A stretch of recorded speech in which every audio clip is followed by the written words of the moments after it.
भैया हम भोजपुरी गायक कलाकार पवन गवैया आप लोग के बीच में ललिता फिल्म के माध्यम से पहली बार छठ गीत गौले बानी, जेकर सहयोगी चंदन यादव, रवि प्रकाश यादव, मनदीप राजभर, मोनू राज जी बानी। फौजी बहलाम के बोलावल जाई हो, छठ मनावल जाई साथ में।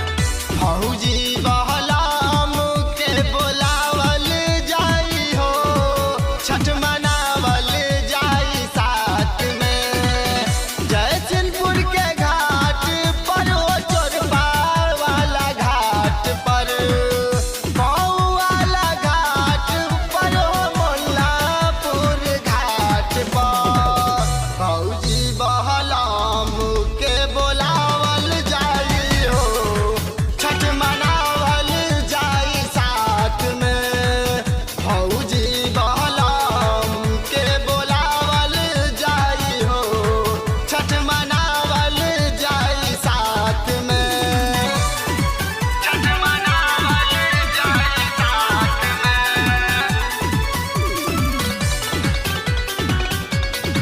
छठ मनावल जाई साथ में।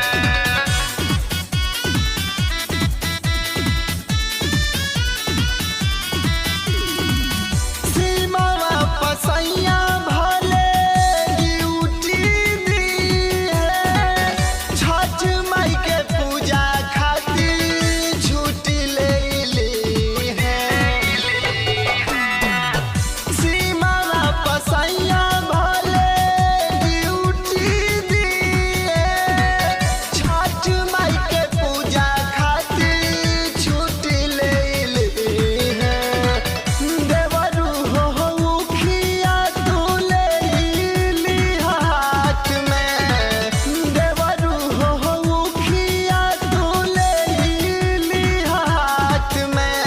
फौजी बहलाम के बोलावल जाई हो, छठ मनावल जाई साथ में।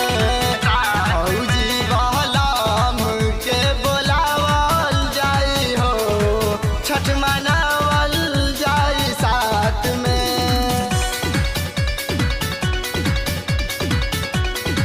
छठ मनावल जाई साथ में।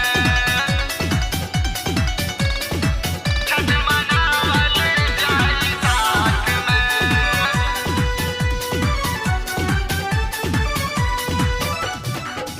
छठी माई चरनिया के सब लोग चुमाता, विनोद देश प्रेमिया हो, घाटे पर झुमाता।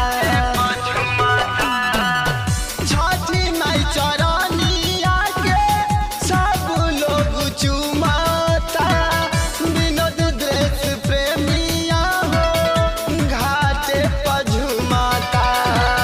भोरे भोरे है अलग ले हब उनाही के साथ में, भोरे भोरे है अलग ले हब उनाही के साथ में। पवना गहवैया से गावावल जाई हो, छठ मनावल जाई साथ में। भौजी बहलाम के बोलावल जाई हो, छठ मनावल जाई साथ में। मऊ वाला घाट पर हो, मोल्लापुर घाट पर। फौजी बहलाम के बोलावल जाई हो, छठ मना